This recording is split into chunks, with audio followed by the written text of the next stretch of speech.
My screen is visible. Yes, ma'am. Okay. आपण radio pharmaceuticals हा unit पाहतोय. तर त्यामध्ये काय काय पाहिलं तर डेफिनेशन्स एकदा रिवाइज करूयात. डेफिनेशन नेक्स्ट नेक्स्ट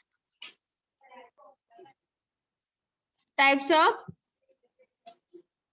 कोणते टाइप्स आहेत alpha beta and gamma. The next point is an radioactivity. Then units of radioactivity and half-life period. Next point is an properties of alpha, beta and gamma radiations. Okay. All the substances are made of atom. जे कोणताही substance असेल तर तो कशापासून बनलेला असतो atom पासून. Atom मध्ये काय प्रेझेंट असतात प्रोटॉन न्यूट्रॉन and electrons जे प्रोटॉन आणि इलेक्ट्रॉन्स प्रेझेंट असतात. ओके. आणि प्रोटॉन आणि न्यूट्रॉनचा ऍटम प्रिपेअर होतो किंवा फॉर्म होतोय आणि ऍटम पासून काय प्रिपेअर होतोय फॉर्मेड होतोय सबस्टन्स. म्हणजे ऍटम सबस्टन्स मध्ये ऍटम असतो आणि ऍटम मध्ये इलेक्ट्रॉन आणि प्रोटॉन्स असतात. Okay. These have electrons is denoted by E around the outside and nucleus in the middle. म्हणजे ह्याचं स्ट्रक्चर कसं असतं मिडलला न्यूक्लियस असतो आणि न्यूक्लियसच्या साइडला काय असतं इलेक्ट्रॉन्स रोटेट होत असतात. माहितीये का तुम्हाला स्ट्रक्चर त्याचं बघा हा न्यूक्लियस असतो आणि याच्या भोवती असे हे इलेक्ट्रॉन रोटेट होतात. Okay.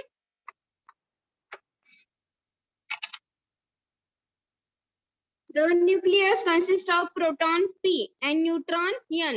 Proton is denoted by P, neutron is denoted by N, and electron is denoted by E. This is the basic. Okay. And is extremely small. आणि ते प्रोटॉन न्यूट्रॉन आणि इलेक्ट्रॉन कसे असतात अगदी small असतात. Then atoms are almost entirely made empty space. आणि त्या atom मध्ये हे जे प्रोटॉन न्यूट्रॉन असतो आणि त्यामध्ये काय एम्प्टी स्पेस असतो की नाही ते एम्प्टी स्पेस आहे की नाही म्हणजे ह्या ऍटम मध्ये एम्प्टी स्पेस पण असतो त्याचबरोबर प्रोटॉन असतात त्याचबरोबर न्यूट्रॉन पण प्रेझेंट असतात. Okay. In the some types of atom the nucleus is unstable. म्हणजे काही अशा ऍटम असतात की त्यामध्ये न्यूक्लियस अनस्टेबल असतो आणि will decay into more stable atom. आता सपोज एक जो ऍटम आहे एका ऍटमचा न्यूक्लियस अनस्टेबल आहे तर तो काय करणार दुसऱ्या ऍटम म्हणजे त्या जो मोर स्टेबल ऍटम आहे त्याचा डिके करणार किंवा डिग्रेड करणार त्या ऍटमला. म्हणजे एक जर अनस्टेबल असेल तर दुसऱ्याला पण तो अनस्टेबल करतो. This radioactive decay is completely spontaneous. म्हणजे ही प्रोसेस असते ती स्पॉन्टेनियस घडून येते. म्हणजे रिपीटेडली किंवा अशी स्पॉन्टेनियस प्रोसेस ही घडून येत असते. Then when an unstable nucleus decay there are three ways that it can do so. It may give out. म्हणजे ह्या न्यूक्लियसचा डिके होतो म्हणजे अनस्टेबल न्यूक्लियस असतो त्यामुळे त्या ऍटमचा डिके होतोय तर त्याचे 3 वेज आहेत. कोणत्या वेज मुळे त्याचा डिके होऊ शकतो तो कंपाऊंड अनस्टेबल होऊ शकतो तर अन अल्फा पार्टिकल. बघा फर्स्ट आहे अल्फा पार्टिकल, सेकंड आहे beta particle and third is an gamma rays. Okay. तर आता ह्या प्रत्येकाच्या आपल्याला प्रॉपर्टीज पाहिजेत alpha beta and gamma. Okay. First बघा alpha particles. Alpha particles discovered and named 1899 by Ernest Rutherford. Note down this. Discovery of alpha particles. माहिती पाहिजे आपल्याला. Alpha particles are discovered and named in 1899 by Ernest Rutherford. Okay. Rutherford हे scientist आहेत आणि 1899 मध्ये त्यांनी हा अल्फा पार्टिकल डिस्कवर्ड केला आणि अल्फा असे त्याला नेमिंग दिलं. Okay. Then alpha particles also called as alpha rays और अल्फा रेडिएशन. ओके. जसे की आपण गॅमा पार्टिकलला काय म्हणतो गॅमा रेज. ओके नाही तसंच अल्फा पार्टिकलला अल्फा रेज किंवा अल्फा रेडिएशन सुद्धा म्हटलं जातं.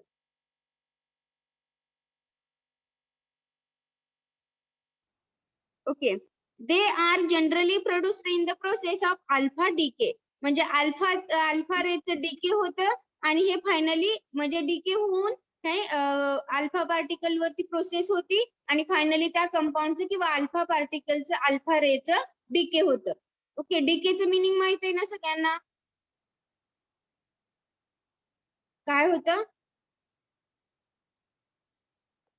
डिकम्पोजिशन व तो डिग्रेड होतोय. Okay. Then alpha particle radiations consist of 2 neutrons and 2 protons. बघा अल्फा पार्टिकल मध्ये काय असतात तर हे एमसीक्यू ला विचारलं जाऊ शकतं बघा. अल्फा पार्टिकल मध्ये काय आहेत? 2 न्यूट्रॉन्स आहेत आणि 2 प्रोटॉन्स आहेत. ओके.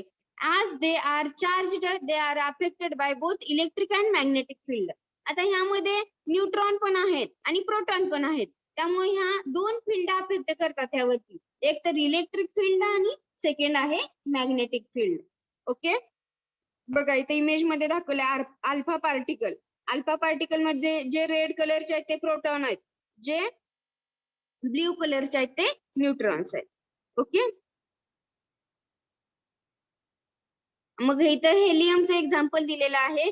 जे वरचे काय आहेत? प्रोटॉन्स आहेत आणि बेसला आहेत ते न्यूट्रॉन्स आहेत. Okay.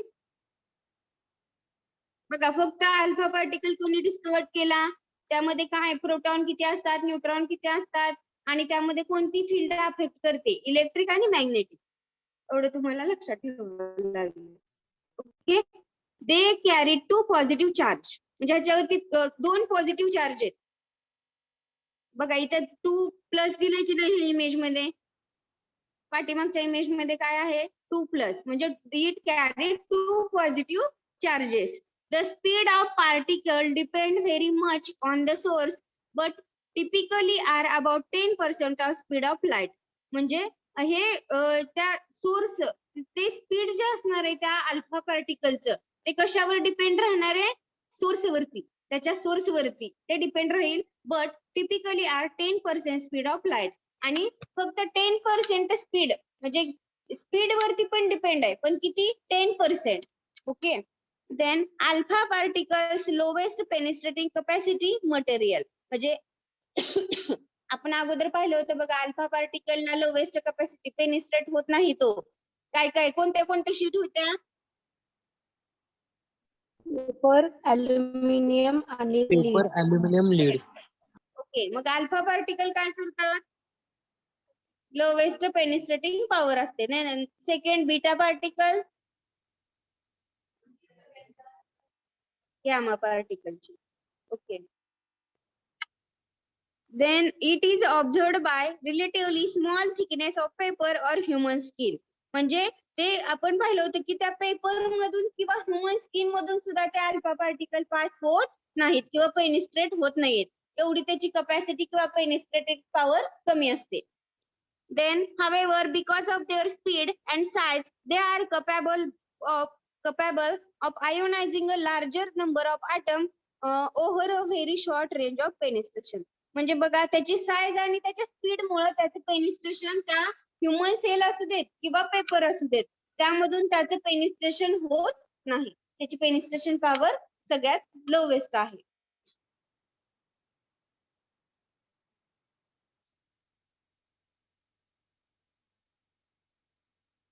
This makes them relatively harmless. आणि त्यामुळे काय होतं? त्याचं साईज एक जास्त आहे आणि स्पीड पण आहे, त्यामुळे ते पेनिट्रेट होत नाही आणि त्यामुळे ते हार्मफुल इफेक्ट सुद्धा प्रोड्यूस करू शकतात. Then alpha rays have a greater mass than beta rays. मास म्हणजे काय? Weight.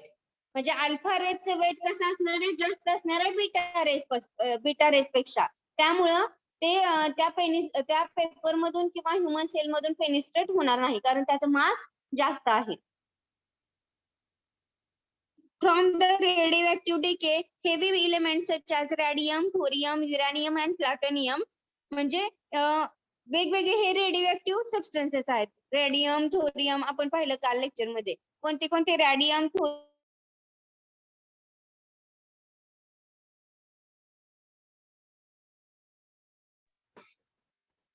Then because their double positive charge, alpha particle have greater ionizing power, but their large mass result in very little penetration. आता ह्यामध्ये double positive charge आहे, 2+ आहे की नाही, आपण image मध्ये पाहिलं 2+ आहे, म्हणजे 2 पॉझिटिव्ह चार्ज आहेत, तर त्यामुळे काय होईल, alpha particle have great ionising power.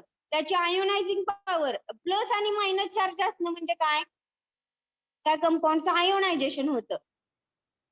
म्हणजे ह्या अल्फा पार्टिकल्स मध्ये 2 पॉझिटिव्ह चार्ज आहेत, म्हणजे हे काय आहे, ह्याची आयोनायझिंग पॉवर खूप आहे, पण ह्याचं मास जास्त असल्यामुळे ते त्या ह्याच्या सेल मधून किंवा पेपर मधून ते पेनिस्ट्रेट होत नाही.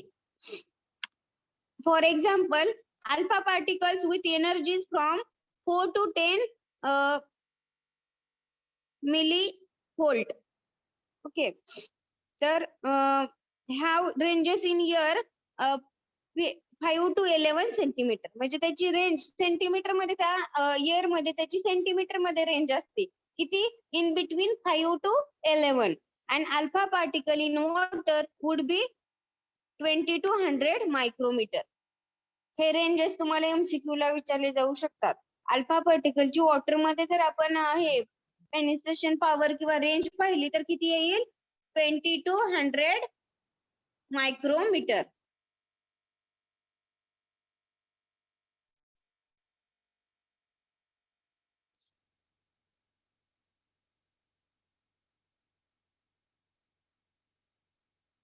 Understand alpha particles. तुम्हाला जास्त काय लक्षात ठेवायचं नाहीये, कोणी डिस्कवर केलं, कोणतं इयर आहे. मग अल्फा पार्टिकल मध्ये पेनिट्रेशन पॉवर कमी असते, 2 पॉझिटिव्ह चार्ज आहेत, 2 प्रोटॉन आहेत, त्यामुळे त्याचं आयोनायझिंग कॅपॅसिटी जास्त असते, पण पेनिट्रेशन पॉवर कमी असते. कशामुळे असणार आहे ती, due to mass. Okay, next is and beta particles. Beta particles which are similar to electrons and emitted from naturally occurring material. म्हणजे बीटा पार्टिकल्स हे सेम as like इलेक्ट्रॉन्स, ते इलेक्ट्रॉन सारखे असणार आहेत. बघा इथे दिलेलं आहे, इलेक्ट्रॉन दिलेत की नाही, ते इलेक्ट्रॉन सारखं त्याचं स्ट्रक्चर असणार आहे. And emitted from naturally occurring material, म्हणजे जे नेचर मध्ये जे सबस्टन्स आपल्याला भेटतात नेचर मधून, त्यापासून हे काय होतात, इमिट होतात, म्हणजे भेटतात. देन मग कोणतं एक्झाम्पल आहे नॅचरली अकरिंग, असं एक्झाम्पल आहे स्ट्रॉन्टियम 90. ओके, सच स्ट्रॉन्टियम 90 हा बीटा पार्टिकलचं एक एक्झाम्पल आहे. Such beta emitters are used in medical application as a treating eye diseases. बघा, बीटा इमिटर, इमिट म्हणजे काय, आता आयज वरती तर एखादं रेडिएशन येणार आणि तो फॉल होणार, म्हणजे इमिट होतंय तिथं. आणि इमिटेड म्हणजे काय, फक्त येतं आणि तिथं टच होतं. आणि रिफ्लेक्ट म्हणजे काय, टच होऊन परत जाणे, म्हणजे रिफ्लेक्शन होणे. ओके, तर मेडिकल ऍप्लिकेशन मध्ये म्हणजे आयच्या ट्रीटमेंट वरती वगैरे जर तुम्ही हे आय चेकिंगला गेला असेल तर ते हे असतं बघा, मशीन असतं, तुम्ही डोळे चेक करायला गेल्यानंतर असतं की नाही, मग त्यामध्ये ते रेडिएशन असतात. आणि ते मग काय डिसीज आहे किंवा काय प्रॉब्लेम आहे ते डिटेक्ट करतात, ते रेज किंवा ते रेडिएशन.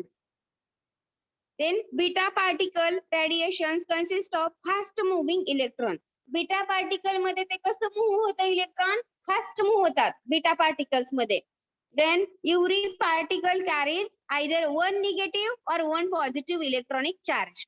अल्फा पार्टिकल मध्ये कोणते चार्ज होते, असं कंपॅरेटिव्हली पाहता आलं पाहिजे. अल्फा मध्ये काय होतं, बीटा मध्ये काय आहे, काय होतं अल्फा मध्ये, पॉझिटिव्ह चार्जेस. किती चार्ज होते, 2. आणि ह्याच्यामध्ये बीटा मध्ये काय आहे, 1 निगेटिव्ह और 1 पॉझिटिव्ह चार्ज. बघा इथे दिलेलं आहे -E और +E, आणि त्याची स्ट्रेंथ किती आहे, तर 1.6 × 10⁻⁻19.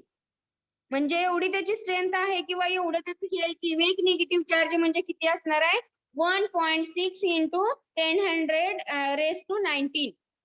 Okay, they are affected by electric and magnetic field. हे दोन्हीसाठी सेम आहे. तिकडे पण इलेक्ट्रिक आणि मॅग्नेटिक फील्ड आहे, इथे पण इलेक्ट्रिक अँड मॅग्नेटिक फील्ड आहे. The speed depend on the source but can be to 90% of speed of the light.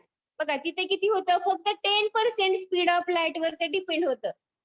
म्हणजे लाईटच्या स्पीड वर किती होतं, फक्त 10% अल्फा मध्ये, आणि बीटा मध्ये किती आहे, 90%. अगदी अपोजिट आहे.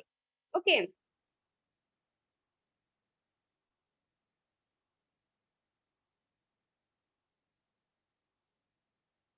बघा, greater the penetrating power than alpha particle. म्हणजे दोन्हीचं मिनिंग एक आहे. तिकडे कमी आहे बीटा पेक्षा आणि इथं अल्फा पेक्षा जास्त आहे. Greater the penetrating power of alpha than alpha particle पेक्षा पेनिट्रेटिंग पॉवर जास्त आहे ह्या बीटा पार्टिकलची. Then they can penetrate aluminium sheet up to 3 mm thick. आता समजा 3 mm थिकची, आता एवढे असेल, समजा एवढं थिक असेल 3 mm एवढे, तर एवढ्यामधून ते रेस पास करू शकतात. म्हणजे बीटा पार्टिकल ही 3 mm ची जरी शीट असली तरी ह्यामधून हे रेस पास होतात. ओके. बघा इथं दिलेलं आहे अल्युमिनियम शीट आहे. तर अल्युमिनियमची शीट किती 3 mm थिक असेल तरी सुद्धा ते बीटा रेस पास करतात ते, किंवा त्यामधून ते बीटा रेस पेनिट्रेट होऊ शकतात. Then less kinetic energy, less beta ionising power. Kinetic energy, kinetic म्हणजे काय, रिलेटेड विथ स्पीड. म्हणजे जेवढं कायनेटिक एनर्जी त्याची कमी असेल तेवढी आयोनायझेशन पॉवर कमी असणार आहे. आयोनायझेशन पॉवर म्हणजे काय, प्लस मायनस चार्ज मुळे जे कंपाऊंड ते आयोनायझेशन होतं ते पण पॉवर त्याची कमी होणार आहे. And ionising ranges from 10⁻³ ions pair per centimetre. म्हणजे एवढं ते 10⁻³ आयन्स पर पाहिजे तिथं, पर सेंटीमीटर. पेअर दिलेला आहे पर सेंटीमीटर. ओके. तर ही रेंज दिलेला आहे. एवढ्यामध्ये जर कायनेटिक एनर्जी कमी झाली तर बीटा पार्टिकलची आयोनायझेशन पॉवर किंवा आयोनायझेशनची कपॅसिटी पण कमी होते. ओके. बघा हे वेगवेगळे इमेज मध्ये बघा, पेपर दिलेला आहे, सेकंड आहे स्किन, थर्ड आहे वूड आणि फोर्थ आहे सिमेंट. तर बघा सगळ्यामध्ये अल्फा पार्टिकलची स्ट्रेंथ कशी आहे, पेनिट्रेटिंग पॉवर कशी आहे, कमी आहे. त्याच्यानंतर बीटा पार्टिकल स्किन मधून सुद्धा पास होऊ शकतोय, म्हणजे स्किन पर्यंत पास होऊ शकतोय. देन मेडिकल एक्सरे, सिमेंट मधून सुद्धा तो पास होतो तो रे. आणि गॅमा रेज हा म्हणजे सगळ्यात हायेस्ट पेनिट्रेटिंग पॉवर कोणाचे, गॅमा रेजची. ओके. इमेज वरून तुम्ही हे करू शकता, एक्सप्लेन करू शकता. Okay. Understand beta raise? Yes, ma'am. Next rays is an gamma rays. Okay. Gamma radiations does not consist of charged particle. म्हणजे अल्फा आणि बीटा मध्ये कसं पॉझिटिव्ह निगेटिव्ह चार्ज होते, तसं गॅमा मध्ये कोणतेही चार्जड पार्टिकल नाहीयेत. It is from a very short wavelength electromagnetic energy. आणि याची वेवलेंथ लांबडा वेवलेंथला लांबडा म्हणतात, फिजिक्स मध्ये झालं असेल तर त्याची लांबडा मॅक्स आणि वेवलेंथ पण कशी असते, अगदी शॉर्ट असते. Then gamma ray similar to X ray. म्हणजे गॅमा रे जे आहेत ते एक्सरे सारखे वर्क करणार आहेत. आता ह्या इमेज मध्येच पाहतोय आपण.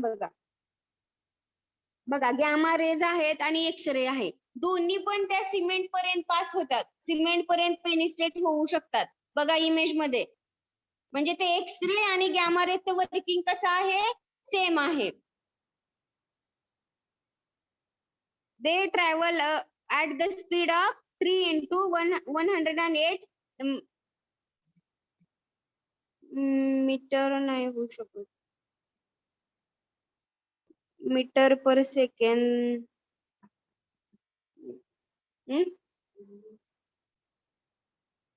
मीटर पर सेकंड, मीटर मध्ये. ओके, चेक करूया आपण हे एकदा. म्हणजे मीटर आहे की काय आहे युनिट, ते चेक करावं लागेल एकदा. ओके. म्हणजे एवढ्याच 3 × 108 एवढ्या स्पीड न ते गॅमा रेज ट्रॅव्हल होतात, फास्ट अगदी ट्रॅव्हल होतात. आणि त्याची स्पीड किती असतं, 3 × 108. then gamma radiations is very difficult to stop. आता एकदम फास्ट जर असेल तर त्याला स्टॉप करणं डिफिकल्टीज येणार आहे स्टॉप करण्यासाठी. then it takes up to 3 mm of lead.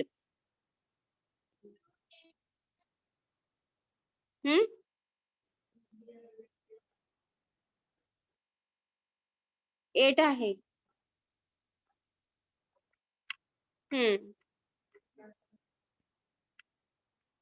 हेच मला पण जरा हे वाटलं चुकीचं. नोट्स मध्ये काय आहे 10⁻⁻8 म्हणजे हे फक्त 3 × 10⁻⁻8. बरं आपण चेक करूयात. हे जे आहे सेंटेन्स स्पीड ऑफ लाईट ते किती आहे आपण चेक करून मी चेक करते आणि तुम्हाला सांगते. Okay. Gamma radiation is very difficult to stop आणि त्याची स्पीड असणार आहे ते अगदी फास्ट असते त्यामुळे त्याला स्टॉप करणं हे डिफिकल्टीज येतात ते स्टॉप करण्यासाठी आणि it takes up to 3 mm of lead म्हणजे 3 mm म्हणजे 30 mm थिकनेस आहे लीडची. लीड हा एक कंपाऊंड आहे तर त्या लीड मधून जर 30 mm लेंथ असेल किंवा थिकनेस असेल लीडचा तरी सुद्धा त्यामधून तो पास होऊ शकतोय. Then although the ionizing capacity of radiations is considerably smaller than that of beta radiation, पण ह्याचं जे हे आहे स्पीड आहे ते खूप आहे पण आयोनायझिंग कॅपॅसिटी कमी आहे बीटा पार्टिकल पेक्षा गॅमाची. High penetration power means that they are dangerous even at the distance म्हणजे जेवढे पेनिट्रेशन पॉवर जास्त तेवढा तो डेंजरस पण असू शकतो. They have excellent penetrating power म्हणजे पेनिट्रेटिंग पॉवर खूप आहे याची सगळ्या अल्फा आणि बीटा पेक्षा. Then they can penetrate our bodies and heat sensitive organs म्हणजे बॉडी मधून म्हणजे ह्युमन सेल मधून आणि सेन्सिटिव्ह जे ऑर्गन आहेत त्यामधून सुद्धा हा पास होऊ शकतोय. एक्सरेचं एक्झाम्पल आहे. एक्सरे आणि गॅमा रेज हे सिमिलर वर्क करतात म्हणजे आपण एक्सरे करतो की नाही एखाद्या डिसीज मध्ये एक्सरे करावा लागतो जे की थोरॅसिक कॅव्हिटी रिलेटेड जे डिसीज असतात लंग्स रिलेटेड त्यामध्ये करतात बघा एक्सरे. तर त्या एक्सरे मध्ये म्हणजे ते बॉडी किंवा ऑर्गन मधून पास होतात की नाही पास झाल्याशिवाय हे होणार का त्याचा रिझल्ट येणार का किंवा त्याचे रिपोर्ट येणार का म्हणजे काय होणार त्या बॉडी सेल किंवा ऑर्गन मधून पास होतं.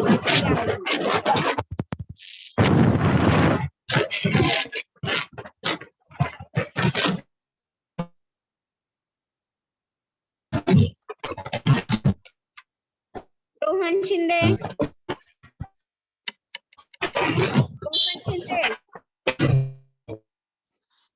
रोहन शिंदे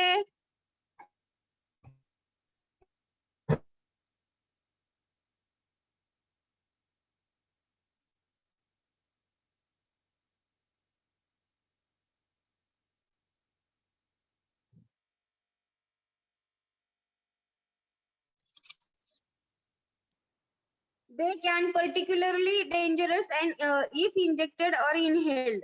आता हे गॅमा रेज आहे ते इंजेक्ट करून चालेल का ते बॉडीवरती त्याचे म्हणजे रिझल्ट दाखवतील पण ते इंजेक्ट करून चालणार नाही. त्यावरती बॉडीवरती ते जर इंजेक्ट केले किंवा इनहेल केले तर ते बॉडीवरती डेंजरस इफेक्ट घडून येतील. Okay. these are 3 types of rays: alpha rays, gamma rays and beta rays. Okay. Next point is an measurement of radioactivity. For measuring the radioactivity, 3 types of devices are available. आता जर radioactivity measure करायची असेल तर त्यासाठी कोणती तरी method लागणार कोणते तरी डिव्हाइसेस लागणार. ओके. तर फर्स्ट आहे gas filled tube counter means Geiger Muller counter. Then second scintillation counter and third is a semiconductor detector. This is important point. म्हणजे जर तुमची ऑफलाईन एक्झाम असेल किंवा असते तरी हे मेजरमेंट ऑफ रेडिओ ऍक्टिव्हिटी हा 5 मार्क साठी विचारला जाणारा क्वेश्चन आहे. मोस्टली विचारला जातो म्हणजे आता तुम्हाला एमसीक्यू मध्ये सुद्धा विचारला जाणार 1-2 क्वेश्चन तरी. ओके. तर कोणते आहेत मेजरमेंट आपण कशामधून करू शकतो रेडिओ ऍक्टिव्हिटी? तर gas filled tube counter or Geiger Muller counter. Second आहे scintillation counter and third is आहे सेमीकंडक्टर डिटेक्टर. ओके, आता फर्स्ट आपण बघूयात the Geiger counter means Geiger Muller counter or gas filled tube counter. तर ह्यामध्ये एक tube आहे, आता ह्याच्या नावातच आहे बघा, ट्यूब आहे आणि त्यामध्ये काय केलंय, गॅस फिल केलेला आहे. ओके, तर बघा ही इमेज आयोनाइज्ड गॅस ऍटम, म्हणजे इथं गॅस आहेत बघा. फर्स्टला काय आहे, एनोड आहे, एनोड आणि कॅथोड आहे, म्हणजे आयोनायझेशन होतंय तिथे. मग नंतर पॉझिटिव्ह आणि निगेटिव्ह चार्ज पाहिजेत की नाही, त्या पॉझिटिव्ह आणि निगेटिव्ह चार्जमुळेच आयोनायझेशन प्रोसेस घडून येते. म्हणजे ह्या सेल वरती, ह्या ट्यूब वरती एनोड आहे आणि नंतर काय होतं, इथून आपण गॅस पास करतोय. इथून गॅस पास केला की मग त्यामध्ये काय होतं, आयोनाइज्ड गॅस ऍटम, म्हणजे त्या हा एनोड आहे, म्हणजे त्या ट्यूब मध्ये काय असणार आहे, कॅथोड असणार आहे. आणि काय होणार आहे, ह्या दोन्ही जेव्हा आपण गॅस त्या ट्यूब मध्ये पास करतोय तेव्हा आयोनायझेशन होणार आहे. पॉझिटिव्ह आणि निगेटिव्ह चार्ज दोन्ही असल्यामुळे त्या कंपाऊंडचं त्या गॅसचं आयोनायझेशन होईल. ओके, देन आयोनायझिंग रेडिएशन, म्हणजे ते जेव्हा आपण रेडिएशन त्यावरती फॉल करतोय तेव्हा त्याचं आयोनायझेशन घडून येईल. आणि हे आपण आयोनायझेशन प्रोसेस घडून आली ती किती ह्याच्यामध्ये, म्हणजे ते काउंट करण्यासाठी इथं मीटर दिलेला आहे इमेज मध्ये. ओके, तर potential difference just below that required to produce discharge is apply to tube, म्हणजे किती 1000 व्होल्ट एवढा त्यावरती पोटेन्शियल अप्लाय करावं लागेल.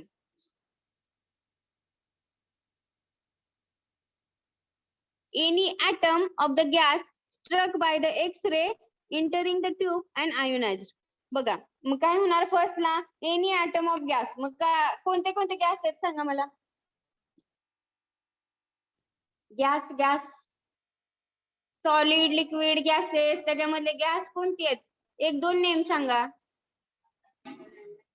Helium,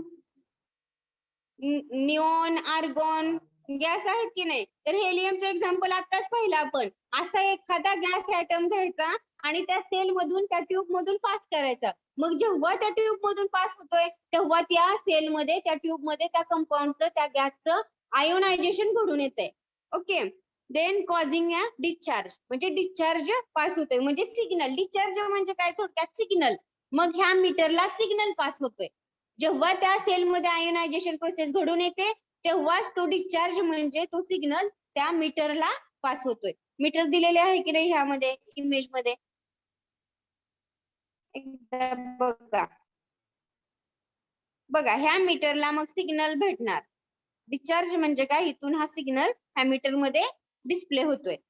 okay, then discharge is monitored and counted by electronics circuit, म्हणजे त्याला इलेक्ट्रॉनिक सर्किट असणार आहे, म्हणजे इलेक्ट्रिसिटी सप्लाय ते लागणार आहे त्या मीटरसाठी.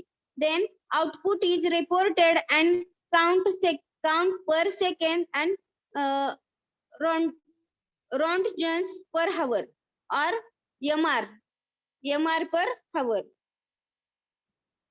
म्हणजे ते जे डिस्चार्ज भेटणार आहे, आयोनायझेशन होऊन जो डिस्चार्ज भेटतोय, मग ते कशामध्ये काउंट केला जातो, तर काउंट पर सेकंड एक पॉसिबिलिटी आहे, दुसरी काय आहे, रोंटेजन्स पर हवर आणि एमआर पर हवर. हे काही युनिट्स आहेत की ते जे हे होणार आहे, काय म्हणतात त्याला, आयोनायझेशन होणार आहे, ते मेजर करण्याचे हे युनिट्स आहेत. ह्यामध्ये आपण ते मेजर करू शकतोय. ओके, हे झालं पहिला ऍपरेटस किंवा पहिला डिव्हाइस. देन सेकंड काय आहे, scintillation counter. In that crystals of certain substances, example cesium fluoride, cadmium tungstate, anthracene and sodium iodide emit the small flashes of light and when bombarded by X-ray. बघा आता cesium fluoride, tungstate किंवा sodium iodide हे crystal आहेत किंवा हे एक substance आहेत. ह्या सबस्टन्सचे छोटे छोटे क्रिस्टल घ्यायचे आपल्याला आणि त्याच्यामधून हे रेडिएशन गॅमा रेजचे पास करायचे. Okay, Then most commonly used phosphor in scintillation counter is NaI. म्हणजे कोणता मोस्ट कॉमनली यूज केणारा कोणता काउंटर आहे तर सोडियम आयोडेट. सोडियम आयोडेट हा त्या सिंटिलेशन काउंटर मध्ये मोस्ट कॉमनली यूज केला जातोय. Then with minute quantity of thallium added म्हणजे एक मायन्यूट मिनिट नाहीये मायन्यूट म्हणजे स्मॉल क्वांटिटी मध्ये आपल्याला थॅलियम सुद्धा त्यामध्ये ऍड करायचंय. थॅलियम आहे का हे आयसोटोप रेडिओ ऍक्टिव्ह सबस्टन्स आहे का थॅलियम. ओके तर थॅलियम पण आपल्याला त्यामध्ये मायन्यूट म्हणजे स्मॉल क्वांटिटी मध्ये ऍड करायचंय. Then in the instrument the crystal is positioned against the photo cell and when the turn is linked and recording in it. बघा हे इन्स्ट्रुमेंट आहे आणि द क्रिस्टल आहे ते अपोजिट साइडला हे क्रिस्टल त्याला फिक्स त्याची हे त्याचा जो स्पेस आहे तो फिक्स पोझिशनला किंवा फिक्स काय म्हणतात त्याला फिक्स अशी एक फिक्स स्पेस करायची त्या क्रिस्टलला आणि अगदी अपोजिट पाहिजे त्या इन्स्ट्रुमेंटला असे ते ठेवायचे. देन आणि मग ते काय होणार ह्यांचं त्या युनिट मध्ये त्या ह्याच्यामध्ये रेकॉर्डिंग होणार म्हणजे ते रिझल्ट रेकॉर्ड केला जाणार. Then the number of flashes produced per minute time is proportional to intensity of radiation. बघा number of flashes produced per unit time. आता पर युनिट मध्ये एका युनिट मध्ये किती रेडिएशनचा फ्लॅश पडतोय पर मिनिटला त्याचे कॅल्क्युलेशन असणार आहे proportional to the intensity of radiation. तशीच रेडिएशनची पण इंटेन्सिटी किती आहे कमी आहे का जास्त आहे ह्या दोन्हीचे कॅल्क्युलेशन केलं जातं आणि हे दोन्ही प्रोपोर्शनल असतात. काही इंटेन्सिटी ऑफ रेडिएशन आणि flashes produced by per unit म्हणजे जो आपण कंपाऊंड यूज करतोय त्याच्यावरती किती फ्लॅश पडतोय पर मिनिटला आणि त्यासाठी किती इंटेन्सिटी रेडिएशनची लागणार आहे हे दोन्ही अगदी प्रोपोर्शनल असतात. Then small portable scintillation counter are available म्हणजे स्मॉल साईजचे सुद्धा हे सेंटिलेशन काउंटर अवेलेबल आहे. म्हणजे लार्ज स्केल साठी किंवा लार्ज जर अनालिसिस करायचं असेल इंडस्ट्रीमध्ये कसं कोणतंही आपण लार्ज एरिया किंवा लार्ज प्रोडक्शन असतं तसं मोठे इन्स्ट्रुमेंट लागतात. तसं आपल्या लॅबोरेटरीमध्ये वगैरे लॅबमध्ये वगैरे तर छोटे इन्स्ट्रुमेंट लागतात म्हणजे स्मॉल सिंटिलेशन काउंटर पण मार्केटमध्ये अवेलेबल आहे. Okay understand.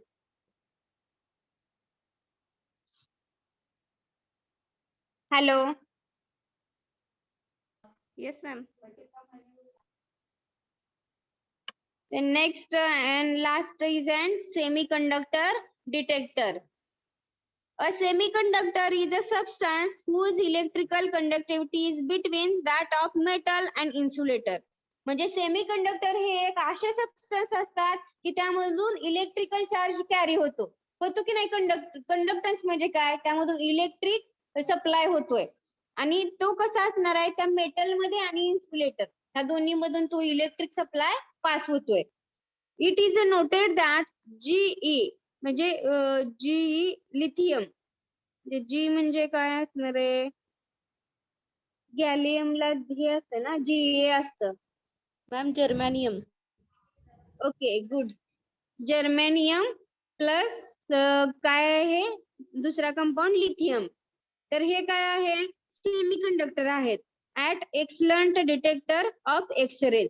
म्हणजे हे दोन्हीचं आपण डिटेक्शन ह्या एक्सरे न करू शकतोय आणि त्यांचे रिझोल्युशन म्हणजे एखादा स्पेक्ट्रा वगैरे येतो बघा ग्राफ येतो तर त्या ग्राफचं रिझोल्युशन सुद्धा आपण करतोय ते कसे असणार आहे 10 times higher than sodium iodide.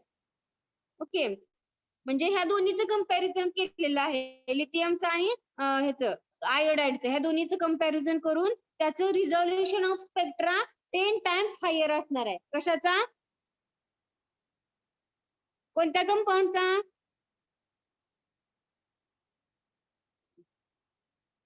कोणत्या कंपाऊंडचा जास्त येईल spectra resolution.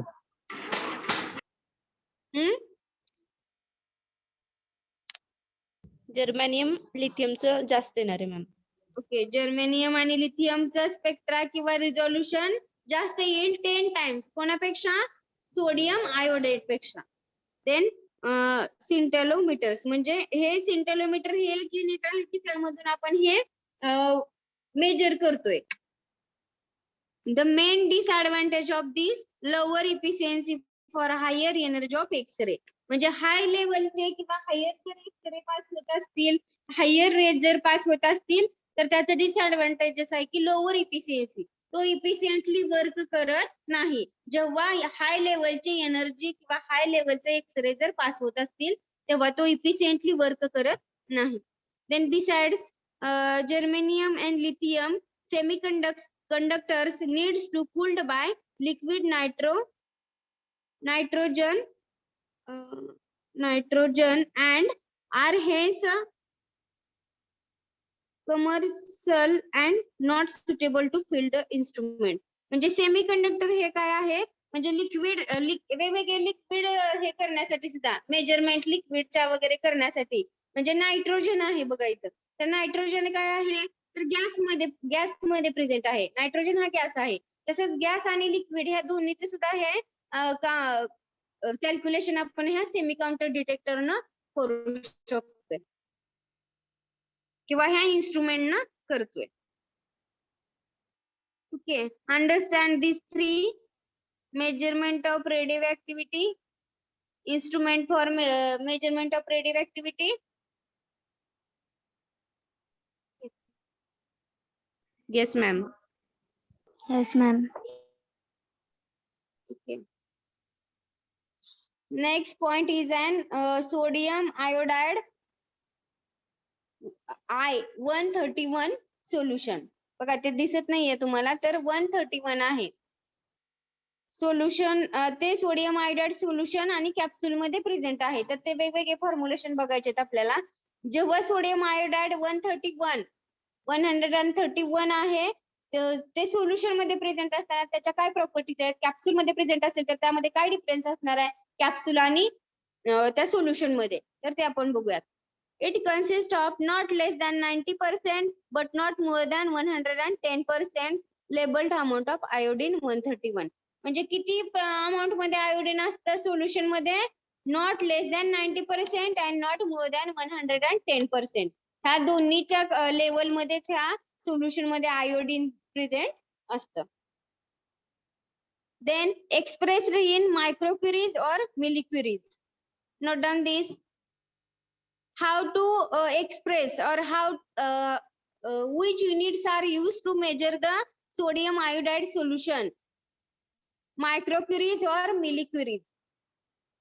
Then suitable for oral or IV administration. म्हणजे जेव्हा आपण हे सोल्युशन आहे म्हणल्यानंतर एक तर ओरली घेऊ शकतोय किंवा दुसरं सेकंड पॉसिबिलिटी आहे की IV म्हणजे सलाइन फॉर्म मध्ये आपण ते घेऊ शकतोय. Then it is produced from the product of uranium fission or neutron bombardment of uranium. म्हणजे हे कसं प्रोड्यूस होतात, तर प्रोडक्ट ऑफ युरेनियम फिशन. म्हणजे युरेनियम हा एक रेडिओ आयसोटोप आहे. तर युरेनियमचं फिशन होतंय. फिशन होतं म्हणजे काय, ब्रेकडाऊन होतंय. ब्रेकडाऊन झाल्यानंतर एक प्रोड्यूस होऊ शकतो, किंवा जर युरेनियम वरती न्यूट्रॉनचं बंबार्डमेंट म्हणजे काय, तर कंटिन्युअसली जर ते न्यूट्रॉन त्या युरेनियम वरती फॉल होत असतील तर त्याच्यामधून सुद्धा हा सोडियम आयोडेट I-31 फॉर्म होऊ शकतो. Okay. Then second is an sodium iodide 131 capsule. बघा दोन आहेत, एक कॅप्सूल आहे आणि एक आहे सोल्युशन. आता कॅप्सूल बघूयात आपण. Sodium iodide 131 for diagnostic use is supplied for oral administration. ह्याचं कसं असतंय, कॅप्सूल आहे म्हणल्यानंतर कसं आपण ओरली घेतो, म्हणजे काय आहे oral administration in opaque white gelatin capsule. म्हणजे ह्याला जिलेटिनचं कॅप्सूल असतं, जिलेटिनचं शेल असतं. कॅप्सूलला शेल असतं की नाही, तुम्ही स्टिक्स मध्ये पाहिलं, मग ते कसं जिलेटिनस असतं. तर ह्या कॅप्सूलला जिलेटिनचं शेल असतं, कवरिंग असतं.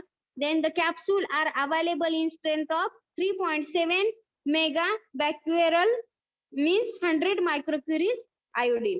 म्हणजे किती असतं, ह्या कॅप्सूलची स्ट्रेंथ किती आहे, किती डोस मध्ये तो अवेलेबल आहे, तर 3.7 मेगा बॅक्युअरल म्हणजे ते 100 मायक्रोक्युरीज.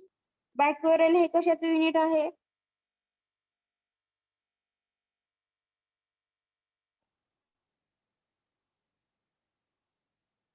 रेडिओ ऍक्टिव्हिटीचं युनिट आहे. मेन आपलं हेच युनिटच आहे रेडिओ ऍक्टिव्हिटी. रेडिओ ऍक्टिव्हिटी कशाचं नाव आहे? एका युनिटचं नाव आहे आपल्या 5th युनिटचं. मग ती रेडिओ ऍक्टिव्हिटी मेजर करायची असेल तर क्वेरी मध्ये केली जाते. ओल्ड असेल तर क्वेरी मध्ये करतात. आणि आता जर रिसेंटली काय यूज करतात युनिट? बॅक्वेरल. ओके. इथं बघा ओल्ड दिलंय त्यांनी ब्रॅकेट मध्ये दिलेलं ते ओल्ड युनिट आहे म्हणून ब्रॅकेट मध्ये दिलेलं आहे 100 मेगा क्वेरीज. ओके. आणि आयोडीन 131 ची प्रॉपर्टी काय आहे किंवा त्याचा हाफ लाईफ किती आहे? 8.04 days. This is important for MCQ.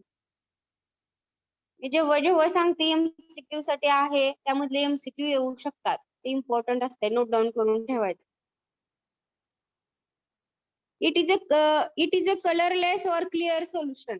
आता हे जे काय पाहतोय आपण आयोडीन 131 हे जे सोल्युशन आहे ते कलरलेस आहे, क्लिअर आहे, म्हणजे टर्बिडिटी वगैरे त्यामध्ये नाही म्हणून ते क्लिअर सोल्युशन आहे. Then after long period of time the solution glass may darken due to effect of radiation. आता थोड्या कालावधीनंतर त्याच्यामध्ये डार्क कलर काय येतो? तर त्याच्यावरती रेडिएशन फॉल होऊन त्यामध्ये डार्क कलरेशन फॉर्म होते. फर्स्टला सोल्युशन कसं असतं? कलरलेस असतं. पण जसं आपण जास्त दिवस ते ठेवू तसं त्यामध्ये रेडिएशन फॉल होतात, लाईट फॉल होते आणि त्यामुळे त्याचा डार्क कलर प्रोड्यूस होतोय त्या सोल्युशनला. Then it is the most common chemical form used as a diagnostic aid to study the functioning and thyroid gland and scanning of thyroid. म्हणजे हे जे आहे केमिकल हे डायग्नोस्टिक पर्पज साठी यूज केलेत. हे जे सगळे रेडिओआयसोटोप्स आहेत ते डायग्नोस्टिक पर्पज साठी यूज केलेत, म्हणजे डायग्नोसिस साठी. तर मग कशाच्या डायग्नोसिस मध्ये यूज केलेत? तर function of thyroid Gland and scanning of thyroid. आता थायरॉइड ग्लँड रिलेटेड जर एखादा डिसीज असेल, सांगा बरं मला एखादा disease thyroid Gland related. Hypothyroidism और हायपरथायरॉइडिझम. ह्या केसमध्ये आपण हे सबस्टन्स म्हणजे हे केमिकल कोणते?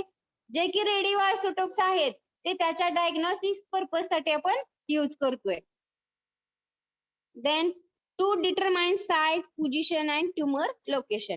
आता ट्यूमर असेल तर त्या ट्यूमरची साईज किती आहे, त्याची पोझिशन कुठे आहे, नक्की कोणत्या लेफ्ट साइडला आहे की राईट साइडला आहे, किती साईज आहे, तर हे मेजर करण्यासाठी किंवा हे डिटेक्ट करण्यासाठी हे सबस्टन्स यूज केले जातात. Then thyroid functioning is measured by uptake of radioactive iodine in 24 hours period. म्हणजे हे रेडिओएक्टिव्ह आयोडीन म्हणजे हे जे थायरॉइड ग्लँडचं फंक्शन आहे ते कसं मेजर करतात? तर अपटेक ऑफ रेडिओएक्टिव्ह आयोडीन, म्हणजे ते आयोडीन यूज करून रेडिओएक्टिव्ह आयोडीन यूज करून हे थायरॉइड ग्लँडचं फंक्शन व्यवस्थित होतंय की नाही हे चेक केलं जातं. देन इट इज ऍडमिनिस्टर्ड ओरली और इंट्राव्हेनसली.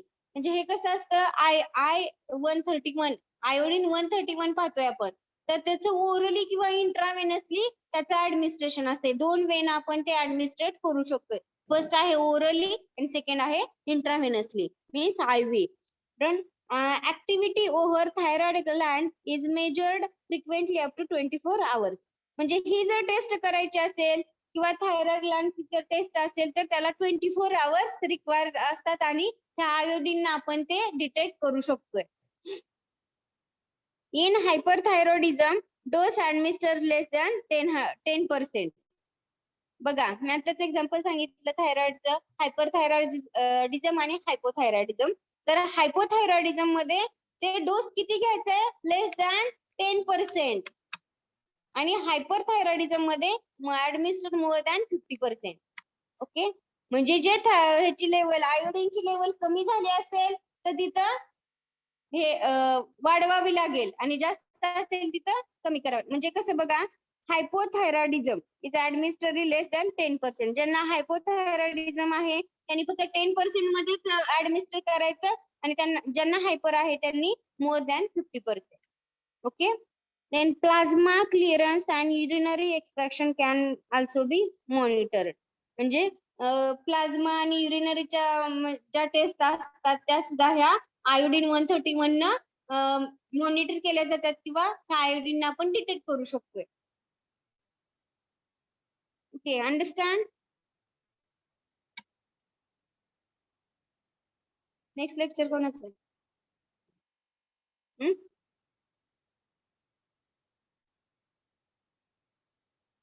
Analysis. ठीक आहे. बघा next point is an pharmaceutical application of radio substances. म्हणजे आतापर्यंत हे पाहिलं आपण, म्हणजे त्याचं कोणत्या रेज होत्या, त्याचं युनिट काय होतं, किंवा मेजरमेंट कशी केली जाते रेडिओ सबस्टन्स हे पाहिलं. तर आता आपल्याला त्याचे युजेस काय आहेत हे पाहायचंय. मेन आपण एखादा सबस्टन्स यूज करतोय, म्हणजे एखादा टॉपिक बघतोय, तर त्याचा यूज काय आहे हे आपल्याला माहिती पाहिजे, किंवा त्याचे ऍप्लिकेशन्स काय आहेत. तर ते बघूयात आपण. Pharmaceutical applications of radio substances.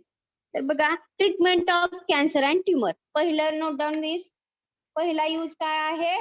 Treatment of cancer and tumour. ट्युमरच्या आणि कॅन्सरच्या ट्रीटमेंट वरती हे रेडिओ सबस्टन्सेस यूज केले जातात.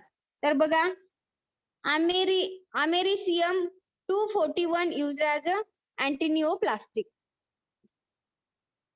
बघा कोणकोणते सबस्टन्स आहेत. आता रेडिओ सबस्टन्स मध्ये पण हा आपण हे केलं नाही, म्हणजे ऐकलं नाहीये. अमेरिसियम पण हा एक रेडिओ सबस्टन्स आहे, जेणेकरून अँटीनिओप्लास्टिक म्हणजे कॅन्सरच्या ट्रीटमेंट वरती हा यूज केला जातोय. Then californium 252 is used as a antineoplastic. म्हणजे हे कॅन्सरच्या ट्रीटमेंट वरती किंवा ट्युमरच्या ट्रीटमेंट वरती कोणते कोणते रेडिओ सबस्टन्स यूज केले जातात त्याची लिस्ट दिलेली आहे. पहिला काय आहे? अमेरिसियम 241. दुसरा कोणता आहे? कॅलिफोर्नियम 252. थर्ड काय आहे? कोबाल्ट 60 आणि गोल्ड 94. होल्मियम 66. हे सगळे जे हे आहेत रेडिओ सबस्टन्स, हे ट्युमरच्या किंवा त्या कॅन्सरच्या ट्रीटमेंट वरती यूज केले जातात. ओके. आणि आयोडीन 125. म्हणजे हे सगळे वेगवेगळ्या म्हणजे जर लिव्हर ट्युमर असेल तर होल्मियम यूज केला जातो. नंतर जर ब्रेनचा असेल तर आयोडीन 125 यूज केला जातो. म्हणजे हे तुम्हाला कोणता रेडिओ सबस्टन्स कोणत्या ट्युमर वरती यूज केला जातो हे माहिती पाहिजे. ओके. म्हणजे वेगवेगळे रेडिओ सबस्टन्सची लिस्ट दिलेला आहे आणि ते कोणत्या डिसीज वर यूज केला जातो त्याचे युजेस दिलेले. ओके. हे झालं first, treatment of cancer or tumour. Then second आहे treatment of thyroid disease with iodine 131. म्हणजे थायरॉइड डिसीज वरती पण हा रेडिओ सबस्टन्स यूज केला जातोय. तर कोणते? बघा, iodine 131 is a therapeutically used for the treatment of thyroid cancer. थायरॉइडच्या कॅन्सर वरती. आता जिथे थायरॉइड डिसीज आहेत असं लक्षात ठेवायचं की थायरॉइड डिसीज मध्ये थायरॉइडच्या कॅन्सर वरती आयोडीन 131 हा यूज केला जातोय. Then hyperthyroidism and non toxic multinodular goitre. Goitre पण काय आहे? आयोडीन रिलेटेडच एक डिसीज आहे. बघा कोणते? आयोडीन रिलेटेड डिसीज म्हणजे थायरॉइड कॅन्सर, हायपरथायरॉइडिझम आणि गॉइटर. या डिसीजच्या ट्रीटमेंट वरती हा आयोडीन 131 यूज केला जातो. Okay. Next is an palliative treatment of bone metastatic. म्हणजे बोन रिलेटेड जे डिसीज असणार आहेत त्याच्यावरती कोणते रेडिओ सबस्टन्स यूज करतात? तर बघा, various radioisotopes and pharmaceuticals are used to deliver treatment of bone deliver म्हणजे दिली जाणे. deliver treatment of bone metastates म्हणजेच बोनचा कॅन्सर वगैरे जर असेल, बोनचा पण कॅन्सर असतो माहिती की नाही, तर त्याच्या ट्रीटमेंट वरती हे सबस्टन्स रेडिओ सबस्टन्स यूज केले जातात. तर त्यामध्ये कोणते आहेत? सॅमॅरियम 153. त्यालाच डिनोट काय केलं जातं? SM-153. Then strontium 89, chloride, then phosphorus and sodium phosphate. हे सगळे जे आहेत ते कशाच्या ट्रीटमेंट वरती यूज केलेत? Bone cancer. तुम्हाला काय लक्षात ठेवायचंय? ट्युमर वरती, म्हणजे ब्रेन कॅन्सरचं एक लक्षात ठेवायचंय. नंतर थायरॉइड कॅन्सर आणि बोन कॅन्सर. हे वेगवेगळे कोणते रेडिओ आयसोटोप ह्या 3 कॅन्सर वर यूज होतात. Okay. Then next treatment is an treatment of arthritis. Arthritis वरती काय यूज होणार आहे? Erbium 169 use to relieving the arthritis pain and synovial joint. म्हणजे आर्थरायटिस म्हणजे काय असतं की जॉईंट पेन होतात बघा, तिथे जॉईंट पेन होतात त्या पर्सन मध्ये, त्या पेशंट मध्ये ज्यांना आर्थरायटिस आहे त्यांना जॉईंट पेन होतं. तर त्या जॉईंट पेनच्या ट्रीटमेंट वरती आरबीएम 169 हे यूज केलं जातं. Then diagnostic radio pharmaceutical. आता डायग्नोसिस साठी ही झाली ट्रीटमेंट. ट्रीटमेंट म्हणजे हे डायरेक्ट हे सबस्टन्स देऊन डॉक्टर त्यांची ट्रीटमेंट घेतात. आता डायग्नोसिस करणे म्हणजे काय? ते खरंच हा डिसीज आहे का, तर हे डायग्नोस केलं जातं. एक्सरे वगैरे ह्या माध्यमातून ते डायग्नोस केलं जातं की हा डिसीज आहे की नाही. डायग्नोसिस वेगळं, ट्रीटमेंट वेगळं. डायग्नोसिस म्हणजे to identify the disease and treatment means treat the diseases. Okay. तर असे कोणते डायग्नोस्टिक एजंट आहेत की जे रेडिओ फार्मास्युटिकल्स आहेत? तर अमोनिया N13 ह्याचं काय असतं? इंजेक्शन असतं आणि ते कशासाठी यूज केलं जातं? Diagnostic coronary artery disease. म्हणजे आर्टरी, काही जणांच्या आर्टरी आणि फेन्स ब्लॉक असतात बघा, ब्लॉक असतात, त्यामुळं हार्ट अटॅकचे किंवा त्या काय म्हणतात त्याला, पॅरालिसिस चे चान्सेस असतात. म्हणजे ज्यांचे कोरोनरी व्हेन्स ब्लॉक होतात त्यामध्ये हार्ट अटॅकचे चान्सेस असतात. तर अशा पेशंट मध्ये काय यूज केलं जातं डायग्नोसिस साठी? म्हणजे त्यांना खरंच हार्ट अटॅक येतोय का किंवा हे होतंय का ते आधी चेक केलं जातं, वेगवेगळ्या टेस्ट केल्या जातात. तर त्यामध्ये अमोनिया N13 हा रेडिओ फार्मास्युटिकल यूज करतात. देन क्रोमियम 51 कशासाठी यूज केला जातो? पर्निसियस अॅनिमिया. ओके, सांगा पर्निसियस अॅनिमिया म्हणजे काय? पर्निसियस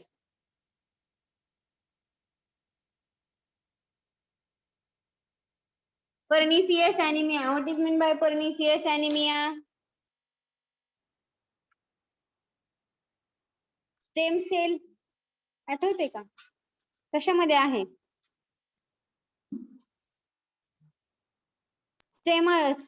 स्टेम सेल्स डॅमेज कशामध्ये होतात?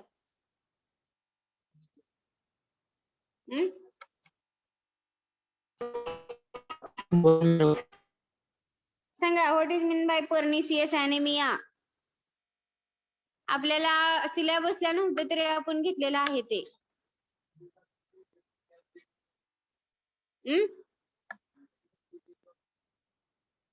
विटॅमिन B12 च्या डिफिशियन्सी मुळे.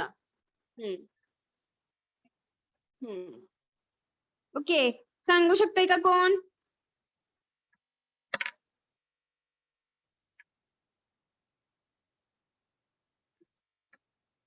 Next, holmium 166 use for diagnosis and treatment of liver tumour. म्हणजे लिव्हरचा वगैरे जर कॅन्सर असेल तर त्यामध्ये होल्मियम 166 हा यूज केला जातोय. Then iodine 125 use for diagnostically to evaluate the filtration rate of kidney. म्हणजे प्रत्येक पार्ट वरती, प्रत्येक ऑर्गन वरती कोणता तरी एखादा असा रेडिओ फार्मास्युटिकल यूज केला जातो जेणेकरून तो डिसीज डायग्नोस करतो आणि त्या डिसीज वरती तो ट्रीटमेंट देतोय.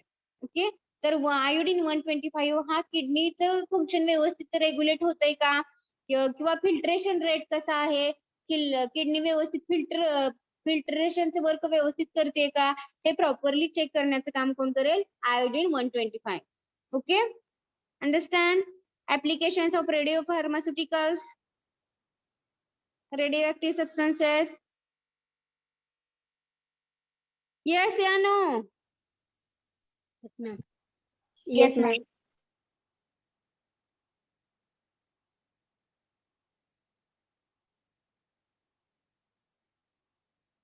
फक्त 2च पॉइंट आहेत.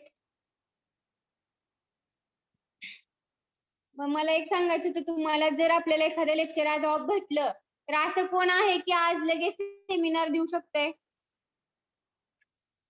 प्रिपरेशन आहे का?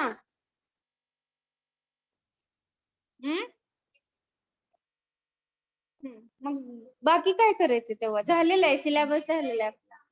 हा, ठीक आहे. तर एखादं लेक्चर ऑफ असेल तर तुम्हाला प्रेझेंटेशन द्यायचं आहे. ओके, तुम्हीच म्हणला मला मग आमच्या पीपीटी प्रिपेअर आहेत, आम्ही गुगल क्लासरूमला अटॅच करतो. त्यामुळे आपण घेऊयात. एक 5-6 ग्रुपचे होतील आज. ठीक आहे. रोल नंबर 1, 2, 3, 4, 10 पर्यंत. असं कोण नाहीये की म्हणजे कोणाला पण सांगणार आहे मी मधूनच कोणत्याही ग्रुपला. ठीक आहे. घेऊया आपण आज एखाद्या लेक्चर जर भेटलं तर सेमिनार घेऊयात आणि फास्ट घ्यायचंय आपल्याला. अजून थोडे प्रॅक्टिकल पाहिजेत. ते उद्या बघा नेक्स्ट लेक्चर मध्ये पाहिजेत आपल्याला. तर सेमिनार 2 लेक्चर मध्ये संपले पाहिजेत. तुम्हाला सगळ्यांना स्क्रीन शेअर करता आली पाहिजे, होस्ट करता आलं पाहिजे. ते आत्ताच बघा, नाहीतर मी 0 मार्क देणार आहे. 2.5 ते 3 महिने झाले आपले लेक्चर सुरू आहेत. तर तुम्हाला होस्ट कसं करता आलं पाहिजे, स्क्रीन शेअर करता आली पाहिजे. तुम्हाला ते जर नाही आलं तर तुम्हाला पुढचं काहीच येणार नाही असं मी कन्सिडर करणार. ओके. तर बघा next point is storage of radioactive substances. आता हे सगळं झालं, ऍप्लिकेशन आहे, ऍप्लिकेशन पाहिले तर ते स्टोअर कसं केलं पाहिजे. रेडिओएक्टिव्ह सबस्टन्सेस स्टोरेज आपल्याला माहिती पाहिजे. त्याचे स्टोरेज प्रॉपरली नसेल तर तो डिग्रेड होऊ शकतो, खराब होऊ शकतो. त्यामुळे त्याची स्टोरेज कंडिशन व्यवस्थित पाहिजे. तर बघा कोणत्या स्टोरेज कंडिशन आहेत. Radio pharmaceuticals should be kept in well closed container. First storage condition, it is common to all. Then radiopharmaceutical preparation that are intended for parenteral should be kept in glass vial, ampule, syringe that is sufficiently transport to permit the visual inspection of content. बघा आता हे जे radio pharmaceutical preparation आहेत, parental म्हणजे कशा related झाले ते. Parental म्हणजे कसले.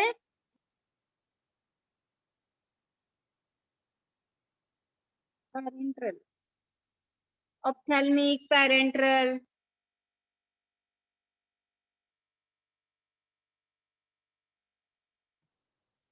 सांगा, what are the meaning of parental. IV route आपण इंजेक्शन थ्रू घेणार आहे ते कंटेंट. ओके. जे आपण IV न देतो ते म्हणजे पॅरेंटल झाले. आणि ऑप्थॅल्मिक म्हणजे जे आईज रिलेटेड जे प्रिपरेशन आहेत ते म्हणजे ऑप्थॅल्मिक.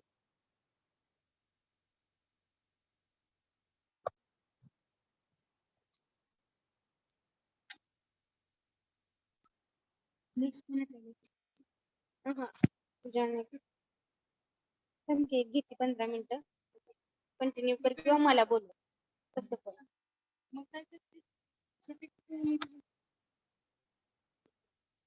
मी घेते अजून एक 12:15 ते 1:15 म्हणजे 1.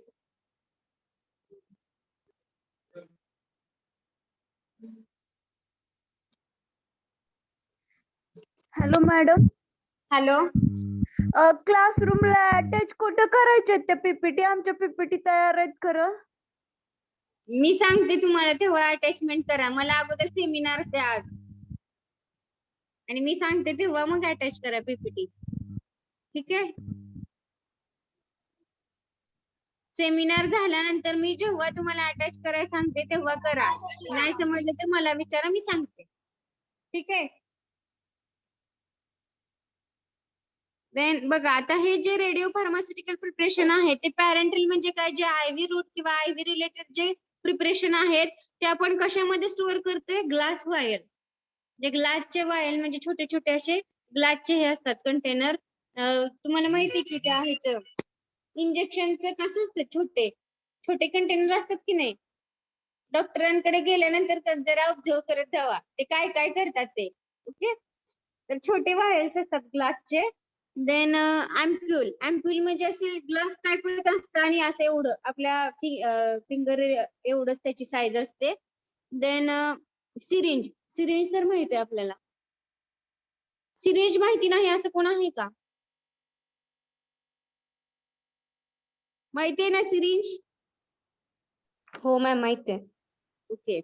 म्हणजे जर आपण ग्लास वायल मध्ये किंवा सिरिंज मध्ये हे जर सोल्युशन स्टोअर करून ठेवलं तर आपण व्हिज्युअली इन्स्पेक्शन म्हणजे इझिली ते आपल्याला दिसू शकतं आणि आपण ते प्युअर आहे का, व्यवस्थित आहे का हे इन्स्पेक्शन करू शकतोय किंवा ऑब्झर्व करू शकतोय.